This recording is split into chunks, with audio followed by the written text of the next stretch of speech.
corazón te canta, mi alma te anhela con todas mis fuerzas.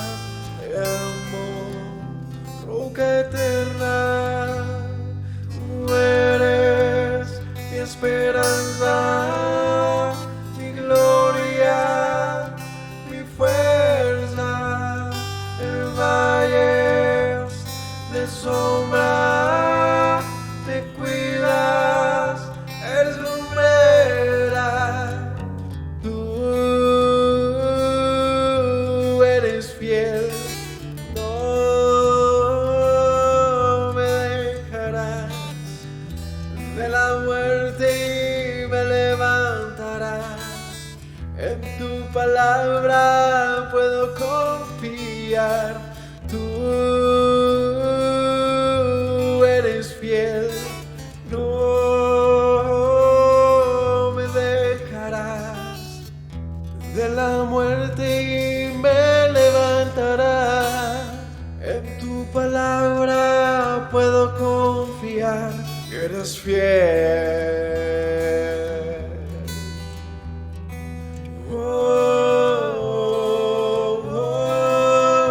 Mi corazón te canta, mi alma te anhela con todas mis fuerzas.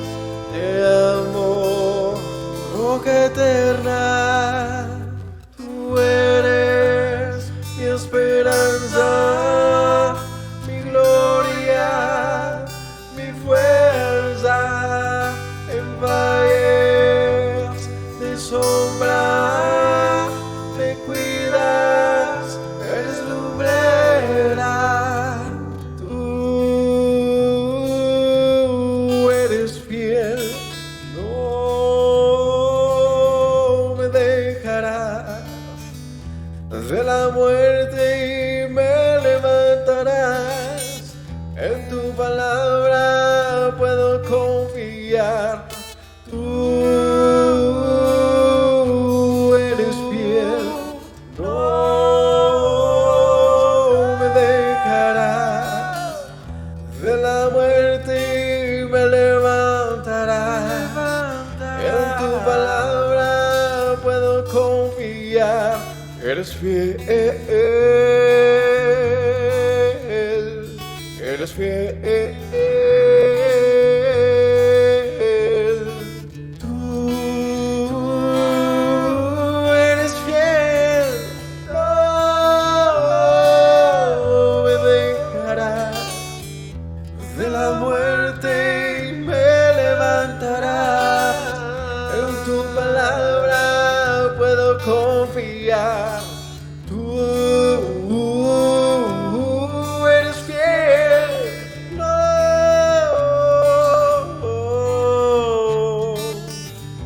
De la muerte me levantarás. En tu palabra puedo confiar. Tú no.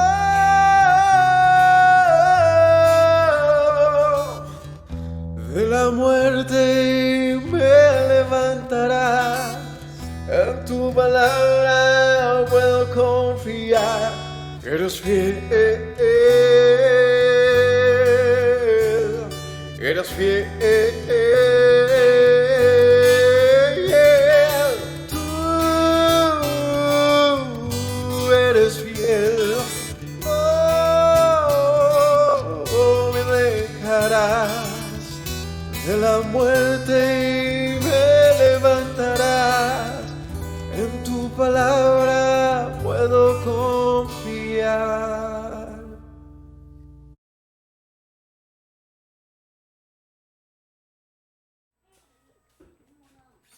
Shalom para todos, el Señor los bendiga. Bienvenidos al estudio de Romanos capítulo 12. Mis hermanos, en estos capítulos de Romanos hay un cambio interesante de la doctrina de Pablo, pues ya se convierte en algo mucho más práctico. La doctrina de Pablo suena raro, ¿no? La doctrina de Dios más bien, que Pablo enseña, y en este caso que ha estado hablando por todos estos capítulos acerca de lo que es realmente el pueblo de Dios. ¿Quién es el pueblo de Dios? Un pueblo que se encontraba en medio de judíos y en medio de gentiles. Así que el cierre del capítulo 11 de Romanos habla de una restauración de un pueblo llamado Israel, un pueblo completo, que abarca no solamente a los que en aquel momento eran llamados judíos, sino también a los que lejos de tierra hacían parte de una nación que de antaño fue Israel también, y que fue esparcida por las naciones y que como la semilla que es lanzada muy lejos se esparció y dio también, digamos, fruto en otros lugares. Y esa semilla que el Señor reconoce como de hijos de Abraham, a ellos se les anunció el Evangelio para que reconocieran mediante la fe al Señor, a su Dios, quien fue enviado hacia ellos en la figura de Yeshua, del Mesías, con tal que este pueblo reconociese su pecado y en arrepentimiento se volviera hacia el Señor. En arrepentimiento se encontrará como el pueblo de Dios. En el capítulo 11 concluye diciendo Pablo que es una gran sabiduría de Dios que hayan pasado así las cosas. Pensar en cómo se dieron, cómo la historia de nuestro pueblo, con la dureza de corazón de Israel, luego de los judíos, permitió un esparcimiento del mensaje de Dios al mundo, con tal de que el mundo fuera salvo. Así que el endurecimiento de algunos trajo salvación para otros. Y todo esto con tal de que al cumplir el tiempo, todo Israel llegue a ser salvo. Así que, leyendo desde el capítulo 11:33, dice: oh profundidad de las riquezas, de la sabiduría y de la ciencia de Dios, cuán insondables son tus juicios, inescrutables tus caminos. Porque ¿quién entendió la mente del Señor, o quién fue su consejero? ¿O quién le dio al primero para que fuese recompensado? Porque de Él, por Él y para Él son todas las cosas. A Él sea la gloria por los siglos. Amén. Este cierre del capítulo 11, Pablo queda sorprendido, anonadado, y nos comparte esa sorpresa diciendo cuán maravillosa es la sabiduría de Dios en cómo ha hecho todas las cosas. Cómo se encontró un camino para nosotros que estábamos lejos, sin oportunidad, sin esperanza, sin luz. Y fue luz, esperanza y salvación para todos los que estábamos lejos. Y encontró, digamos, una figura legal posible en el marco de la misma Torá, en el marco de sus promesas. A eso Pablo dice cuánta grandeza hay en la sabiduría de Dios. Y habiendo dicho todo eso, empezamos el capítulo 12 justamente con esta palabra que dice así que. Es decir, teniendo en cuenta lo anterior, capítulo 12, así que hermanos, así que, o sea, está hablando de que dicho todo lo anterior, dicho todo lo que va de los capítulos hasta el 11, donde Pablo nos exhorta a no discriminarnos por ser diferentes en nuestro origen, en nuestra nacionalidad, en nuestra procedencia, sino más bien a reconocer en nuestro hermano la misericordia de Dios, y un hermano que en fe se mueve delante de él. Él dice así que, o sea, como consecuencia de lo anterior, como consecuencia del pensar en la restauración de Israel, en la consecuencia de la misericordia manifiesta de Dios, como consecuencia de la voluntad divina y la sabiduría de Dios, les ruego, por la misericordia de Dios, que se presenten sus cuerpos en sacrificio vivo, santo, agradable a Dios, que es su culto racional. En este versículo Pablo nos invita a tener un culto racional, es decir, una forma de proceder delante de Dios que sea consciente y no tradicional, y no meramente un hecho cultural, no un acto de aprendizaje, sino un acto de reflexión y de gratitud. Pues está diciendo, por lo tanto, dado lo anterior, les ruego. les ruego que se presenten. Es decir, que el capítulo 12 nos invita a la praxis, nos invita a darle lugar a todo lo aprendido en la doctrina y decir, ahora yo tengo un deber delante de Dios. Un deber que no se enmarca en una obligación, sino en la gratitud. Si es que soy parte de ese pueblo que mediante la fe, mediante el Evangelio, mediante la voluntad del Señor, ha sido llamado para salvación. Así que presentémonos delante de Dios como un sacrificio vivo. Esa es la invitación de Pablo. Presentémonos como un sacrificio vivo. Nada más concluyente que eso. ¿Qué hacer? ¿Cuál es la voluntad de Dios? ¿Cómo proceder luego de haber recibido un evangelio de este nivel, de esta calidad? Pues preséntate delante de Dios. ¿Y de qué manera debemos presentarnos de Él? Como un sacrificio vivo. Esto es una alusión a los sacrificios y a las ofrendas que se presentaban delante del templo, ¿no? ¿Cómo eran estas ofrendas?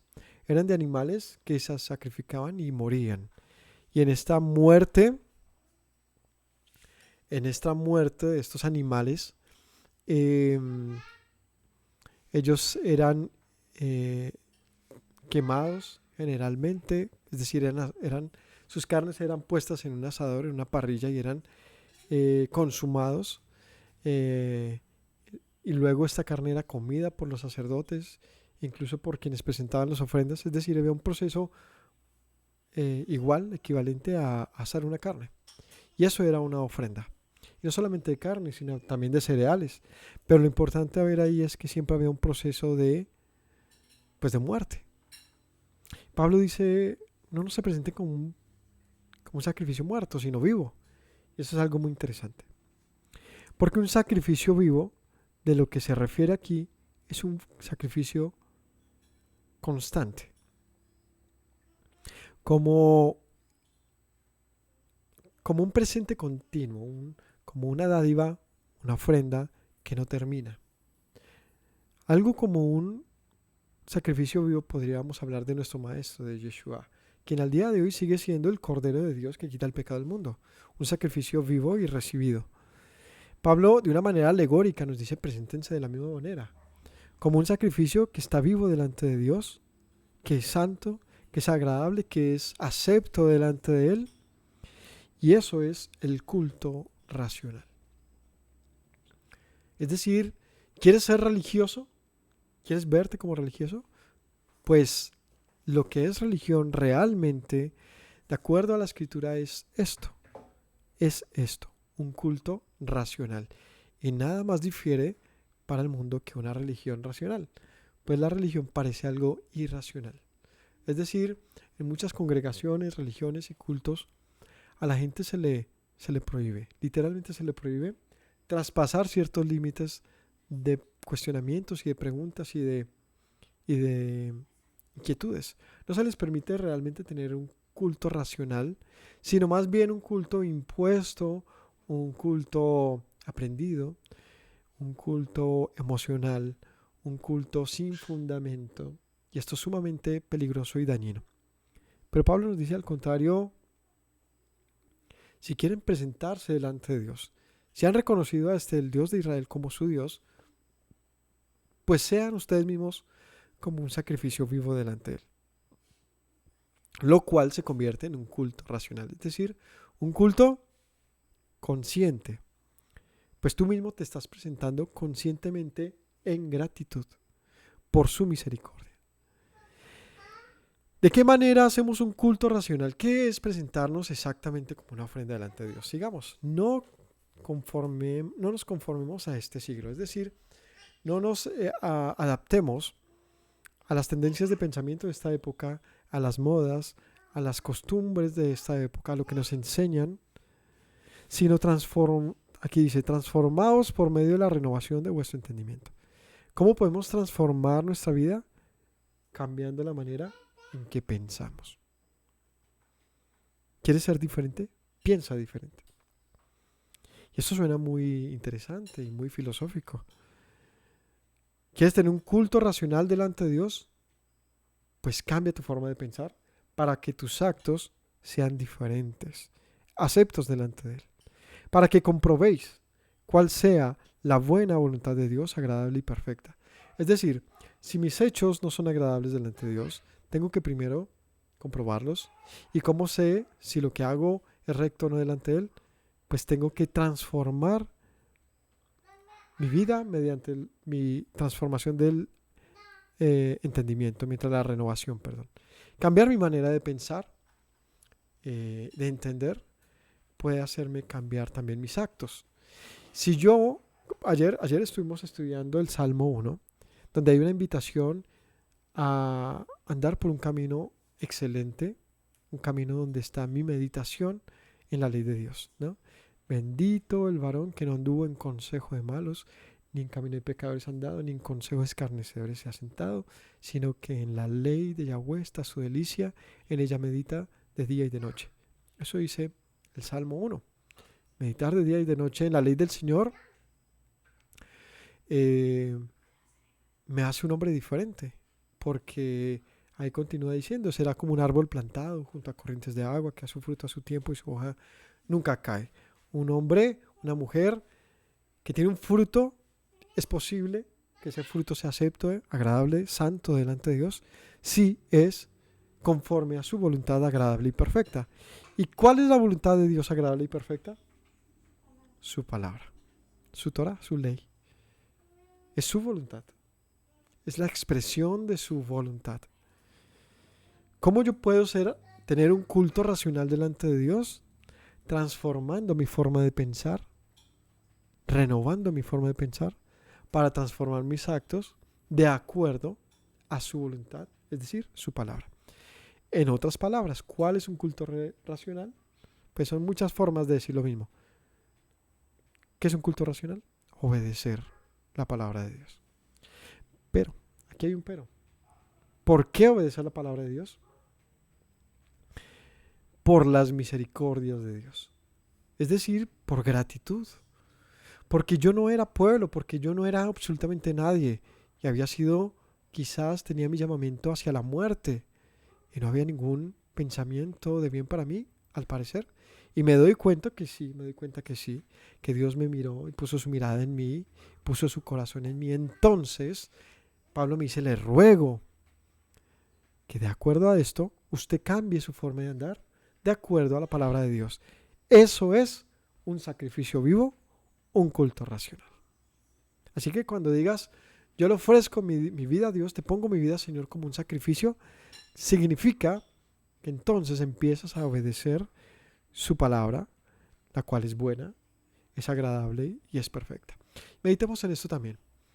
La voluntad de Dios es buena, agradable y perfecta. Buena porque todo lo que procede de Dios en su buen deseo para nosotros es sobremanera bueno.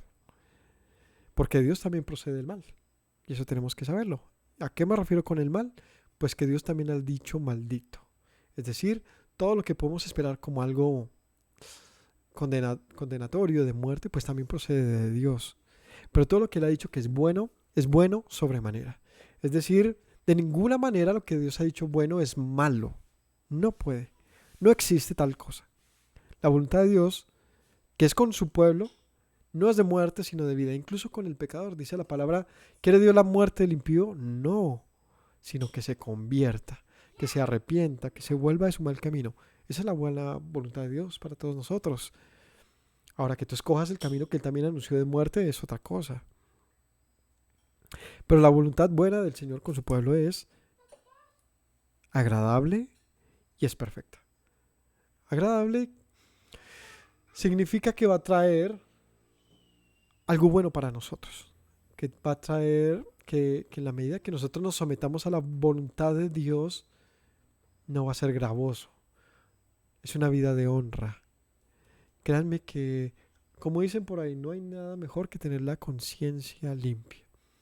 Y la conciencia limpia quiere decir que puedes tener una vida difícil, de muchos sufrimientos, pero si tu camino está bien, tú estás tranquilo finalmente. Y te das cuenta que todo eso resulta ser pasajero y llega el momento en que el hacer las cosas bien te trae también un buen fruto. Es perfecta, por lo tanto. Lo que Dios dice para su pueblo es perfecto. No lo puedes, por tanto, desechar. No puedes pretender que tu camino, el que tú buscas, el que te han enseñado, fuera de este, sea mayor. Es un error. Es menospreciar la buena voluntad agradable y perfecta de nuestro Dios. Digo pues, por la gracia que me es dada, a cada cual que está entre vosotros, que no tenga más alto concepto de sí mismo, del que debe tener, sino que piense de sí con cordura, conforme a la medida de fe que Dios repartió a cada uno. Y ahora vienen entonces una serie de recomendaciones así un poquito como en punto, ¿no? Da un punto, da una recomendación, punto, recomendación, punto, recomendación, punto, que están interconectadas pero no de una manera tan profunda. Primero nos dice, reconozcamos la misericordia de Dios y por lo tanto hagamos su voluntad, y eso es nuestro culto real.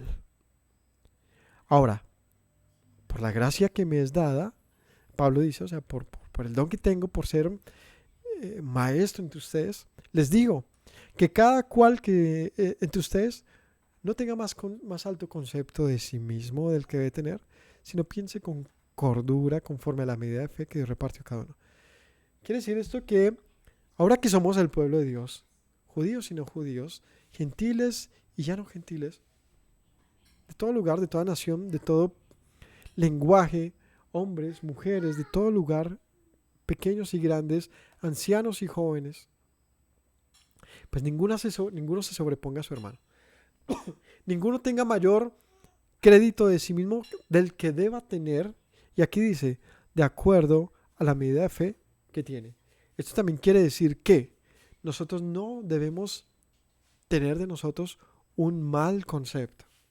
Es importante tener esto presente, porque hay quienes enfatizan mucho, o más bien enfatizamos mucho en no ser orgullosos ni sobrepasarnos de lo que somos, todos iguales, pero tampoco significa entonces bajarnos de lo que somos, sino que cada uno, en la medida de fe que Dios le repartió, con cordura, piense justamente de sí mismo.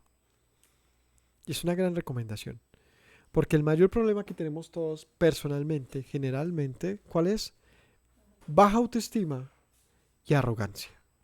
Las dos cosas que parecieran diferentes pero van de la mano. El arrogante generalmente busca compensar su baja autoestima y exagera entonces con arrogancia, o hay de todo, mejor dicho, pero hay quienes también tienen su baja autoestima y por lo tanto se anulan, se aniquilan y lo único que piensan es mal de sí mismos.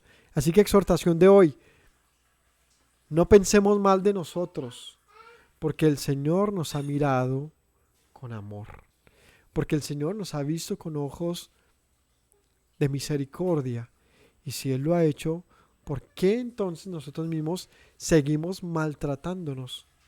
¿Acaso eso le agrada al Señor? ¿Acaso ese es un camino que la Escritura nos ordena? No. Una cosa es el arrepentimiento, la confesión de pecados, y otra cosa es la baja autoestima. Así que aquí encontramos una conclusión. ¿Por qué tenemos baja autoestima? Porque nos falta fe. Porque nos falta fe. ¿Cómo así?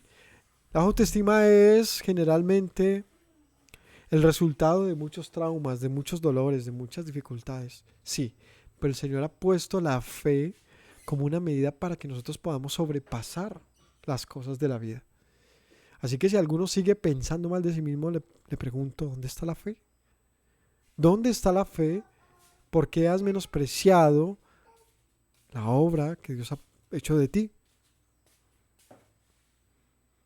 Así que cada vez que tengamos en nuestro corazón el anularnos, el suicidarnos con nuestras palabras, con nuestro falso pensar de nosotros mismos, callémonos un instante y más bien pensemos de nosotros mismos como la obra de Dios. Pero de ninguna manera tampoco nadie piense más de sí de lo que debe. Porque de la manera que en un cuerpo tenemos muchos miembros, no todos los miembros tienen la misma función. Así nosotros, siendo muchos, somos un cuerpo en el Mesías y todos miembros los unos de los otros. De manera que teniendo diferentes dones según la gracia que nos es dada, si el de profecía, úsese conforme a la medida de fe. Y si de servicio o en servir, o el que enseña en la enseñanza, el que exhorta en la exhortación, el que reparte con liberalidad, el que preside con solicitud, el que hace misericordia con alegría. Pablo ahora está hablando de la comunidad, ¿no? Ahora somos un pueblo.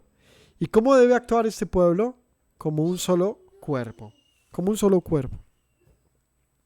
Un solo cuerpo donde, a pesar de que somos diferentes, ninguno está por encima de nadie, sino que todo el cuerpo se acompaña, se protege, se cuida, se ama.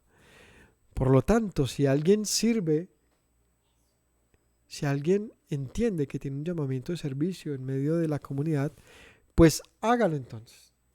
Si hay alguien que enseña, pues que enseñe. Si hay un maestro, que enseñe. Si hay alguien que es dado para hablarle a la gente, pues ¿qué pasa? Que no ha sido a evangelizar y hablar. Si hay alguien que tiene estas aptitudes de servicio, este don de servir, pues sirva entonces. Y el que reparte, el que tiene dinero, pues el que tiene para dar, pues dé con generosidad. Es decir, que nada nos impida servir en medio de una comunidad de hijos de Dios y en el mundo, sino que hagamos las cosas con solicitud, con misericordia, con alegría. ¿Entendemos esto? Es decir, que ninguno se subestime ni ninguno se sobreestime, sino que todos, como de una actitud cooperativa, nos esforcemos en hacer lo mejor como pueblo, tener una comunión. Así que el amor sea sin fingimiento. Aborrezcan lo malo, sigan lo bueno, ámense los unos a otros con amor fraternal, en cuanto a la honra, prefiriéndonos los unos a los otros. Como les digo, son diferentes como puntos, conceptos, deberes, instrucciones que Pablo nos recuerda, que ya no nos da la Torá, pero Pablo nos los dice nuevamente. Sirvan en medio del cuerpo, en medio de la congregación, diligentemente. Todos pueden aportar. Y esto es algo en lo que tenemos que recordar, que todos somos parte. Porque las congregaciones, o por lo menos esta congregación, a veces pareciera que es enseñanza tras enseñanza sin más que eso. Pero la verdad es que más que enseñanza es la comunión. Es el compartir. Y en este compartir todos podemos dar. Y no me refiero a un asunto de dinero, me refiero a que todos podemos dar de lo que tenemos. Y en esto se refiere a la compañía, al amor, a la misericordia, a la generosidad, al poder transmitir el mensaje de Dios y poderlo compartir con nuestros hermanos. En esto nos hemos excluido y las congregaciones de ahora son más separadas de lo que se piensa. Así que si hay amor, no sea fingido.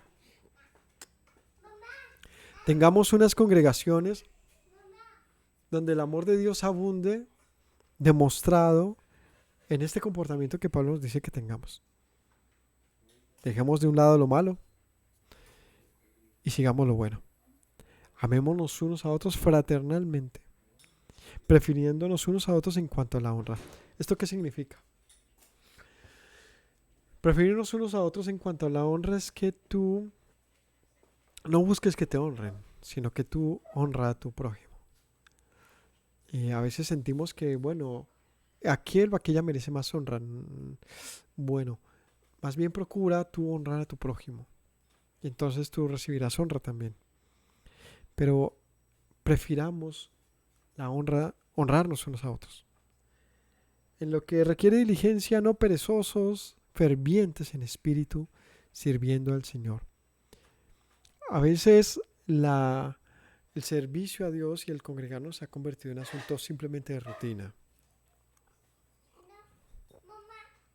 Nuestro tiempo de oración es simplemente ver si tenemos la disponibilidad del sueño o no para ellos, si podemos hacerlo, si tenemos las ganas, pero nos falta esto, diligencia, ser fervientes en hacerlo, para servir al Señor de todas las maneras que son posibles. Esperamos que otros lo hagan y nos molesta que quizás, a veces creo que algunos pueden pensar, esa congregación como está de apagada, ya no lo llaman a uno, ya no escriben, ya no hacen. La pregunta es, ¿tú por qué no estás haciendo? Porque es un asunto de todos. ¿O es que no hemos todos recibido de la gracia y misericordia del Señor? Ya no hay fe, ya no hay quien sea diligente. Es muy difícil encontrar personas que mantengan su fe y su firmeza en el Señor. Pues el Señor nos recuerda aquí, hagámoslo. Así que animémonos en esto. Animémonos en buscar, en ser diligentes, en compartir, en servir al Señor de todas maneras. Gozosos en la esperanza, sufridos en la tribulación, constantes en la oración, compartiendo para la necesidad de los santos, practicando la hospitalidad. Gozosos en la esperanza es decir que nuestra mente, nuestro corazón puesto en el Señor siempre está positivo, siempre tenemos una alegría sabiendo que el presente tiempo es pasajero, pero que lo venidero es glorioso. Así que de todo lo que el Señor ha dicho, que entendemos, debemos recibirlo y digamos que conservarlo en un presente continuo, en una esperanza que trae alegría. Eso con seguridad nos va a hacer en el día difícil tener la fortaleza para salir adelante. Sufridos en la tribulación, es decir, suframos la tribulación. Si se fijan aquí, lo que nos dice el texto es que en la tribulación podemos, más bien, que la tribulación va a llegar y que cuando llegue vamos a sufrirla. Que tenemos que tener la capacidad de sufrirla, sufrir el agravio, sufrir la tribulación, constantes en la oración, como les mencionaba hace algún momento, que de ninguna manera nos separemos de este asunto, porque esto trae inconstancia en todas las áreas de nuestra vida, pero cuando tenemos oración en nuestra vida personal, privada, como nos decía nuestro maestro, en tu habitación, cierra la puerta y ora a tu Padre que está en los cielos, y Él responderá y te compensará en público. Así que participemos de la oración comunitaria, participemos de la tribulación y de la esperanza de una manera conjunta, compartiendo en la necesidad de nuestros hermanos, de los santos, practicando la hospitalidad. No es desconocido que no todos pasamos las mismas dificultades y hay hermanos que sufren más dificultades. En este mismo instante, en esta congregación, hay hermanos que están buscando trabajo. Hay hermanos que están pasando dificultades de salud, dificultades de problemas con los hijos, con el hogar, de todo tipo. Y nos preguntamos, ¿hay algún hermano que ha practicado la generosidad? ¿Hay algún hermano entre nosotros que ha practicado la hospitalidad? ¿Hay algún hermano entre nosotros que se ha preocupado por sus otros hermanos? Si no es así, es muy lamentable. Otra vez insisto en que no es un deber de exclusivamente de los líderes o maestros de una congregación. Es un deber de todos. Es un deber de todos. Y la verdad es que es aún más en esta congregación donde saben que ni siquiera hay una petición de ofrendas ni nada, sino más bien se les invita a que con generosidad cada uno dé.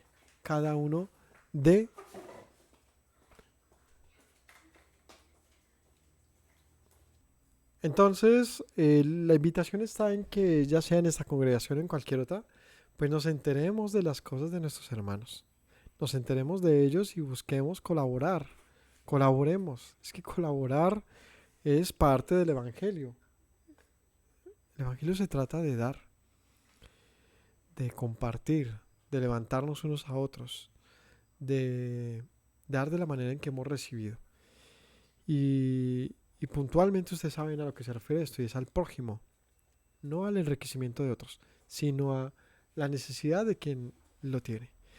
Así que ahí les dejo, entérense si en sus congregaciones hay dificultades, si hay gente con necesidad, si hay gente enferma, si hay gente, no sé, hay miles de situaciones que nos llevan a, a, a aportar y colaborar con esas personas.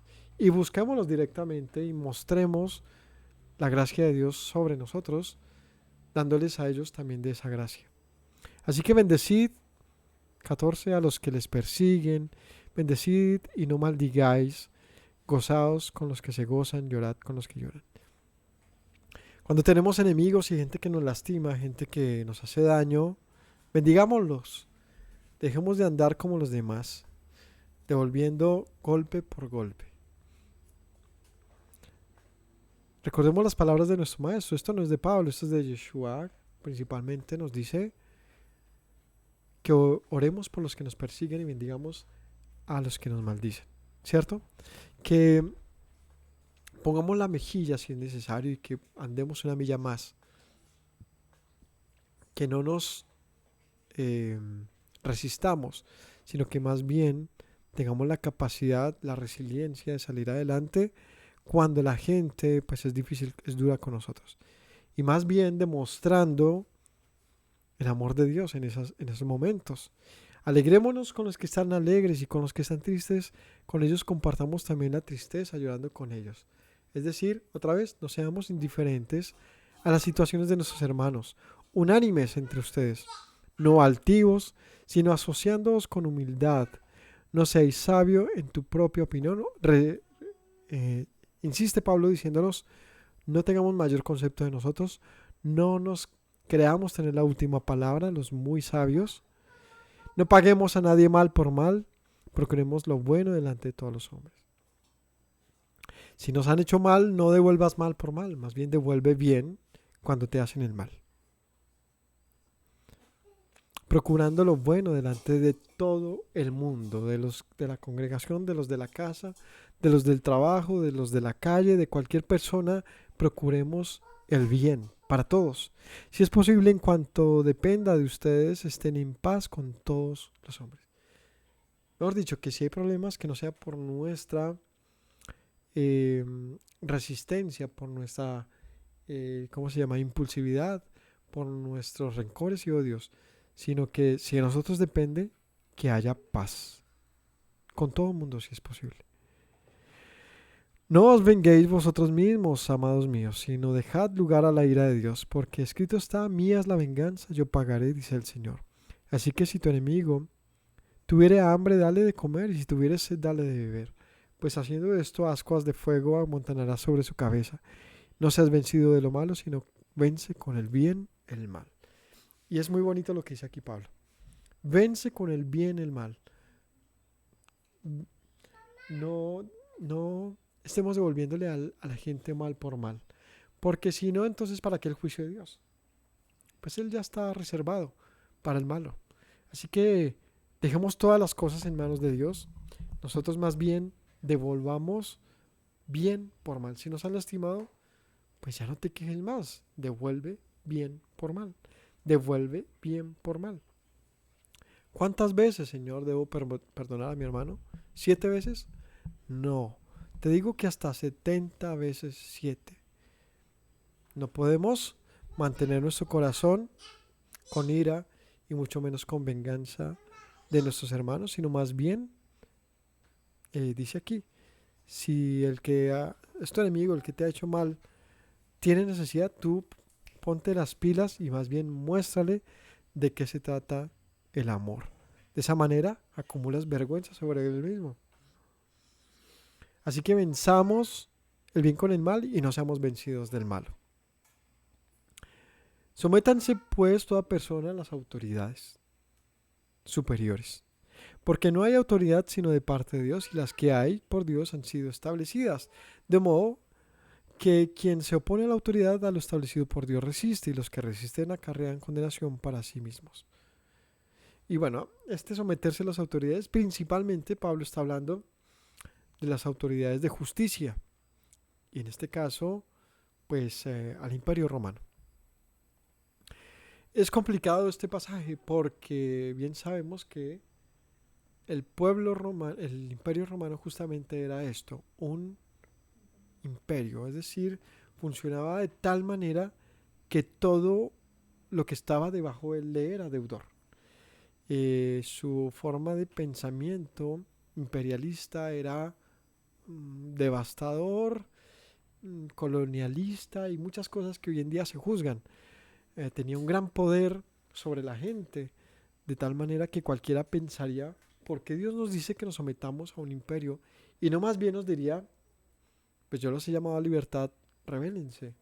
Si nos fijamos, el llamado de Pablo no es a rebelión, como muchos judíos de la época pensaban y esperaban, y era el momento de quitarse encima las cadenas de Roma mediante una rebelión, de lo cual hubo grupos como los celotes que andaban armados y en cualquier momento asesinaban a uno que otro romano con un pensamiento nacionalista, extremista, esperando pues lo que todos querían, y era la liberación.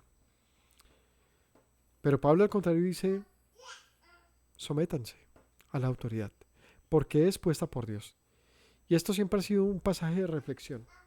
Si Roma, que fue en su momento un gran poder opresor, muy poderoso, que llevó la civilización a otro nivel, pero también a costa de grandes cosas y de muchas libertades y derechos de las personas, y Pablo dice, o Dios dice, sométanse porque esto es de parte de Dios, porque nosotros pretendemos hoy en día que tenemos digamos, el derecho, la autoridad de no hacerlo con las autoridades de nuestros países.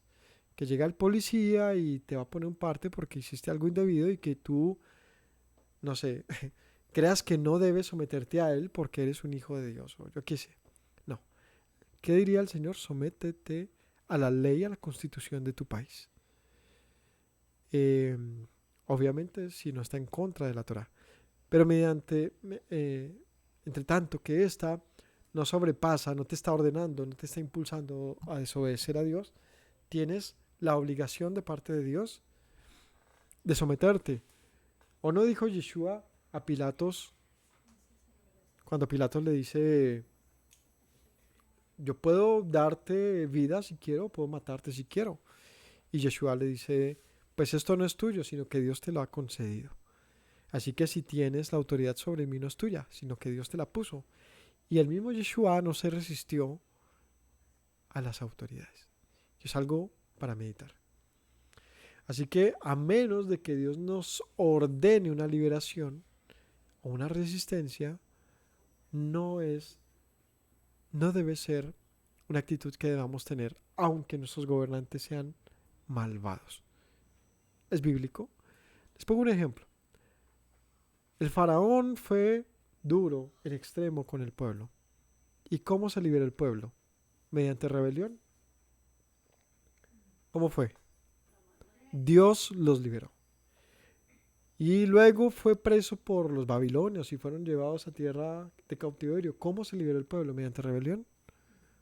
No, sino que el Señor envió a los persas y ellos liberaron al pueblo. ¿Y cómo fue la liberación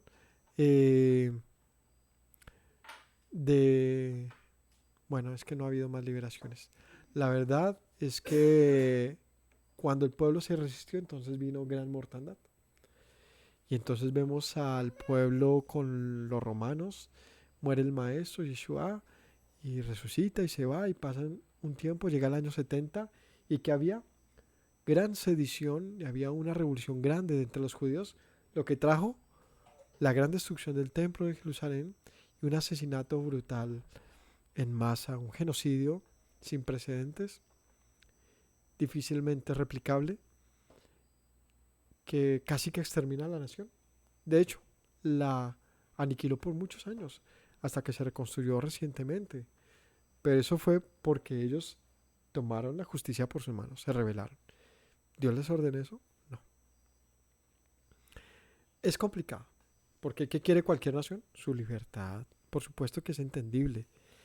Pero lo que la Biblia nos enseña es que esta presión, esta opresión que vino para el pueblo, la mandó el Señor. Así que si ellos resistían esto, no resistían a ellos, resistían a Dios mismo. Y eso es muy difícil de asimilar. ¿Qué tiene que haber hecho el pueblo? Pues buscar al libertador. Y el libertador vino y lo mataron. Al que podía libertarlos, lo asesinaron. Entonces preguntémonos, ¿qué podía pedir este Dios este pueblo de sus gobernantes? No eran mejores que ellos. Entonces Pablo, ¿qué nos recuerda? Sométanse, porque las autoridades han sido puestas por Dios, buenas o malas. Yo siempre les digo, si el presidente, el gobierno de tu país es reprochable, pues no lo merecemos. No lo merecemos. Más bien oremos a Dios, roguémosle, pidámosle por gobernantes que hagan justicia conforme a su voluntad.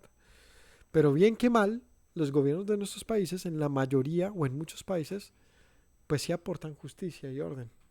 No en todos, lastimosamente hay países que son, es tenaz vivir ahí, ¿no? O sea, yo he visto documentales de países africanos, de Corea del Norte, no sé, países donde hay un nivel de autoritarismo o de falta de autoridad, o sea, ambas cosas que hacen las naciones que estén mal, absolutamente mal. Haití, por ejemplo, un país, hasta donde sé, donde el Estado no puede, está tan corrupto y no tiene un alcance a las ciudades y a los lugares, así que dentro de las ciudades lo que hay es una gran anarquía y un poco de grupos armados y de todo tipo que traen solamente pobreza, miseria, todo lo peor que pueda haber. Y así pasa en muchos países africanos donde no se ha podido después de tantos siglos avanzar porque lo que hay es tanta guerra interna. La autoridad no existe, sino unas autoridades divididas que luchan entre sí. Eso significa abandono, significa miseria, pobreza. Y hay otros países, como les mencioné, como Corea del Norte, donde hay autoritarismo. Y entonces ahora es muy parecido más bien al imperio. Esto se puede parecer más a Roma, donde allá hay un orden, hay mucho orden, estricto orden. Es un país de un orden exagerado en torno y en favor del mismo emperador, donde la nación es para el emperador y no el emperador para la nación. Y bueno, son diferentes formas de gobierno. Y eso trae cierto tipo de paz, pero es una paz a partir de la opresión, de la obligación y del de coma callado y de nadie se puede enterar de esto. Y bueno, son otras cosas. Pero como les digo, hay un pasaje de la Escritura maravilloso que dice: si se humillare mi pueblo, sobre el cual mi nombre es invocado, si se humillaren, si se arrepintieren de todo su corazón, yo les oiré y sanaré su tierra. Ese pasaje es oro. Lo que pasa es que no hay ni quien invoque al Señor, ni un corazón arrepentido, ni hay quien busque a Dios. Así que nuestros gobernantes, bien merecidos. ¿Y qué tenemos que hacer? ¿Rebelarnos porque somos el pueblo de Dios? No. Tranquilícese y espere que Dios sea quien resuelva. Sométase a la autoridad. Porque si usted se rebela contra la autoridad, contra Dios se rebela, pues Dios ha puesto a ese buen o mal presidente que usted tenga, a ese buen o mal sistema que tenga. De modo que, dice aquí, quien se resiste acarrea condenación contra sí mismo. ¿Por qué? Pues si tú te resistes a la policía, a la autoridad, ¿qué va a pasar? Cárcel. O sea, usted es el que le va a ir mal. Ellos son un poder grande, fuerte. Los magistrados no están para infundir temor al que hace el bien, sino al malo. O sea, si tú haces lo que es incorrecto, lo que está contra la Constitución, contra la justicia, pues te va a ir muy mal. Así que estos, conozcan o no a Dios, son instrumentos de Dios para el bien. Otra vez digo, claro que nuestras instituciones están llenas de muchas cosas feas, de corrupción, de sobornos, bueno, de muchas cosas, pero también funcionan en favor de lo que es correcto y del bien. Mm, Puedes encontrarte un policía, claro, que busca un dinero a cambio de quedarse callado, pero no es el general. En general, las fuerzas de justicia lo hacen con el deseo de aportar a la nación bienestar. Y a veces tenemos simplemente un mal estereotipo de nuestras instituciones, que sí tienen muchas cosas que son de dudoso proceder y de no sé, mejor dicho, han sido expuestos en muchas cosas, pero eso no quiere decir que sean del todo corruptas. No quiere decir que cuando alguien te dice no haga eso que está mal, entonces él no tiene ninguna autoridad para decirlo. No, ha sido puesto como autoridad. Así que haz lo bueno. ¿Quieres pues no temer a la autoridad? Haz lo bueno. Tendrás alabanza de ella, porque es servidor de Dios para tu bien. Pero si haces lo malo, teme, porque no en vano lleva la espada, pues es servidor de Dios, vengador para castigar al que hace lo malo. Por lo cual es necesario estar sujetos no solamente por razón del castigo, sino también por causa de conciencia. Así que no te quejes tanto de tus instituciones, de tu presidente, de tus gobernantes. Si hacen cosas indebidas, tranquilo que Dios hará la justicia. Ora por ellos. Más bien, aprovecha de lo que sí están haciendo. Todos los gobernantes de nuestros países, bien que mal, están intentando hacer país. Están intentando llevar el Estado a los lugares más lejanos posibles. Están intentando fortalecer las instituciones. Bien que mal, lo intentan. A su manera, a su ritmo y en la medida de lo posible, en lo que la corrupción y lo que sea nos permitan los países, pero se intenta. Y mientras esté un intento y no como un dirigente que ya abiertamente pues ya desata el mal, es otra cosa, pero realmente los estados están procurando el bien. Entonces aquí llegan y te robaron y que pues llega un policía a, digámoslo así, a salvarte. Es alguien que está listo y tiene la autoridad para castigar a quien te robó, para que restaurarte lo que perdiste. Así que en esto mira la mano de Dios. Están puestos para tu servicio. Así que no les hagamos las cosas difíciles a nuestras autoridades. No seamos tan hostiles con nuestros líderes. Tratemos en lo posible de analizar y de, ¿cómo se diría?, de apoyar las cosas que son buenas para nosotros. No seamos tontos. Pero tampoco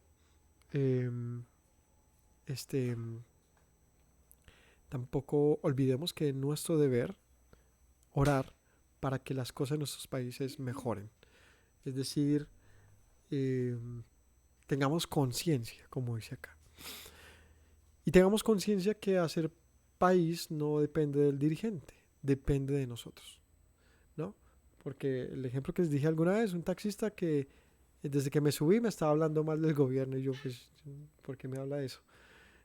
Y al final, entonces me decía que son corruptos y lo que sea. Y al final cuando me bajé me cobró más de lo que era. Entonces decía, ¿qué es esta bobada, no? ¿Con qué autoridad uno cuestiona y dice? Pero todos somos corruptos de una u otra manera, o eso es lo que él me mostraba. Entonces, ¿quién puede tire la piedra si quiere, que se le va a caer encima a usted mismo, porque todos hacen mal.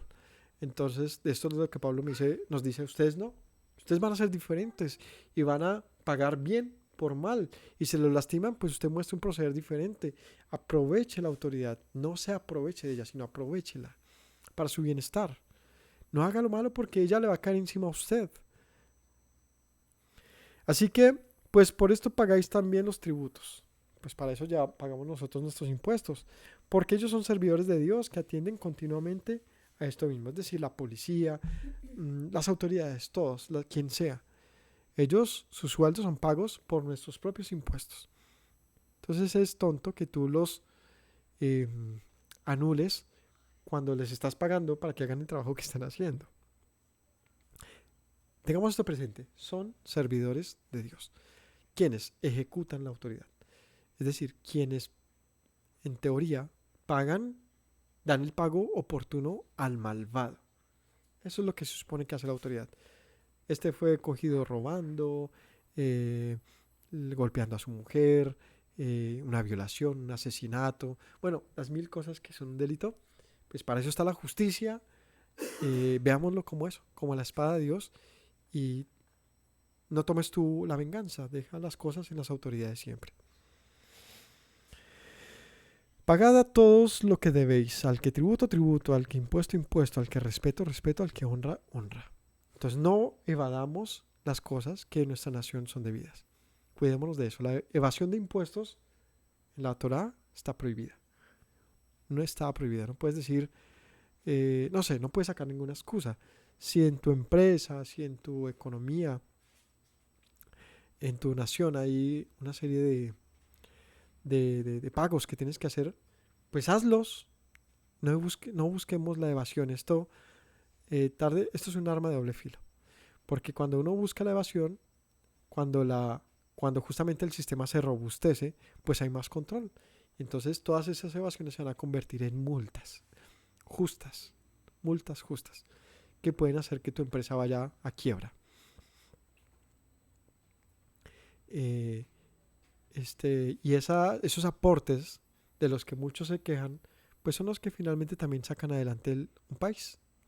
Recordemos el ejemplo del faraón, de José y el faraón. Cuando llegó el hambre a Egipto, ¿qué hubo en Egipto? Entonces, ¿cómo se salió del hambre?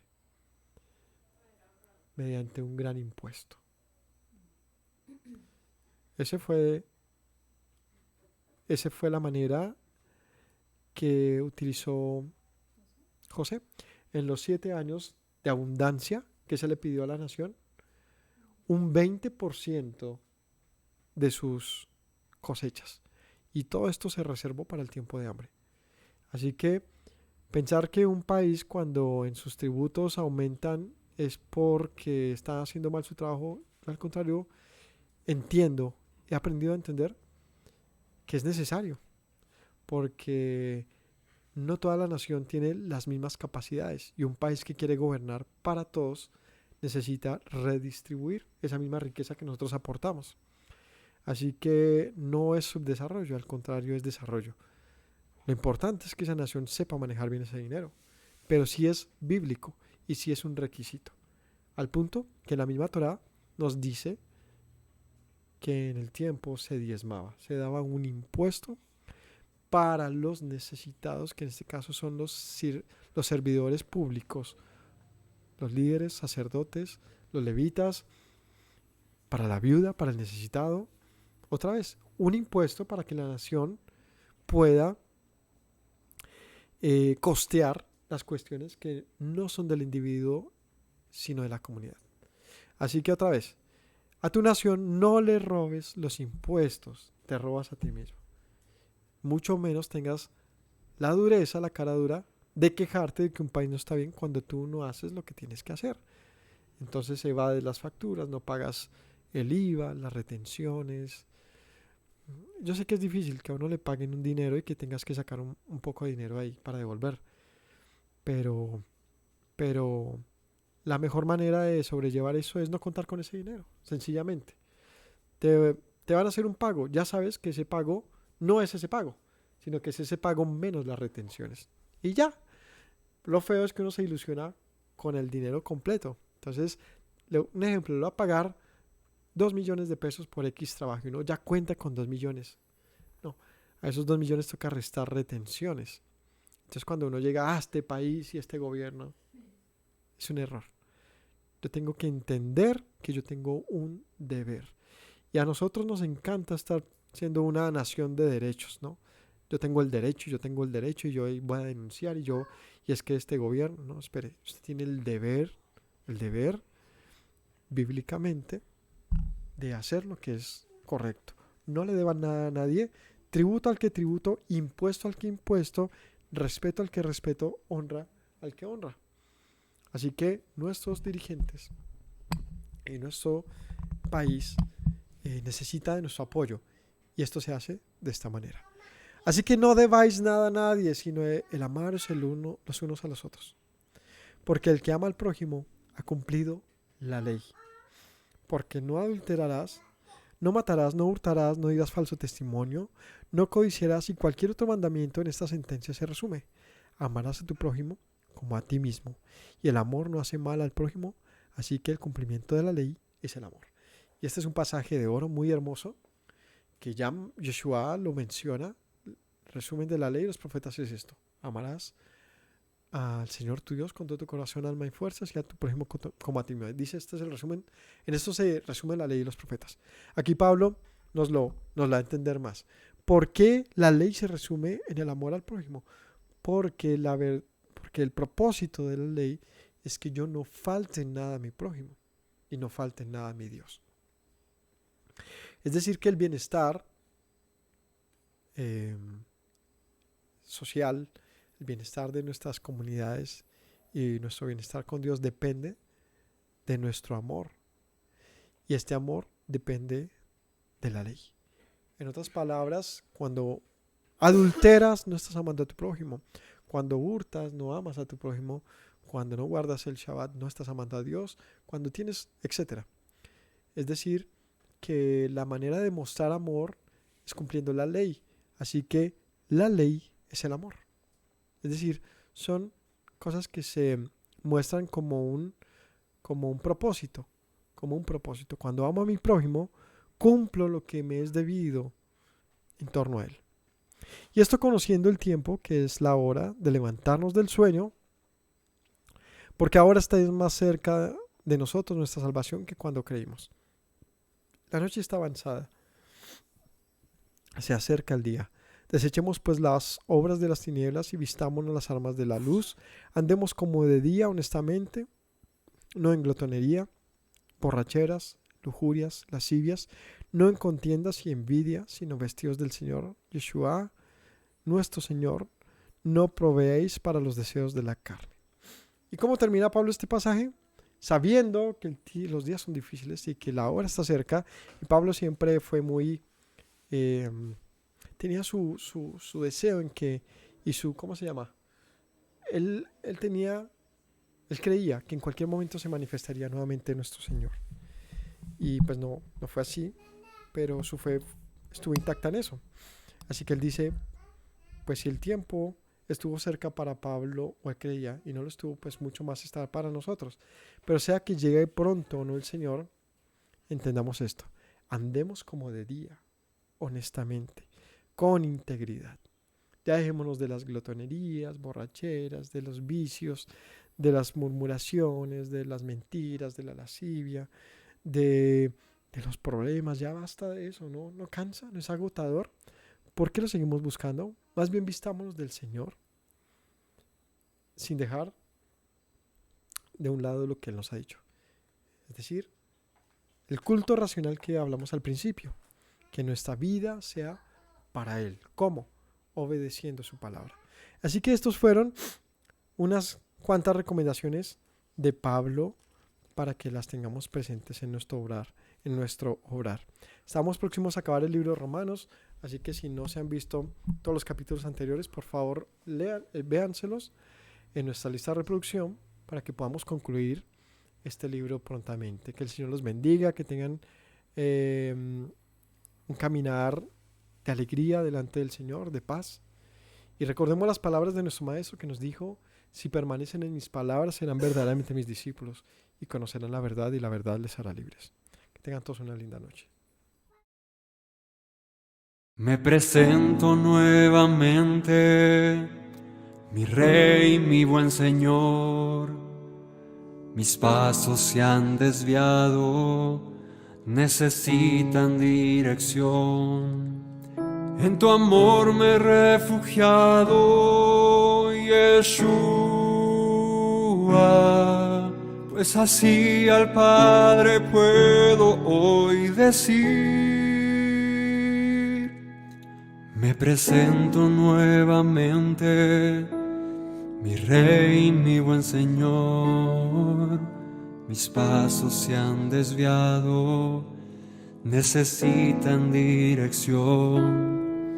En tu amor me he refugiado, Yeshua, pues así al Padre puedo hoy decir: Abba, Padre, Baruch atah. Señor Dios nuestro Rey de eternidad, Abba, Padre, Baruch atah. Adonai Eloheinu melech haolam.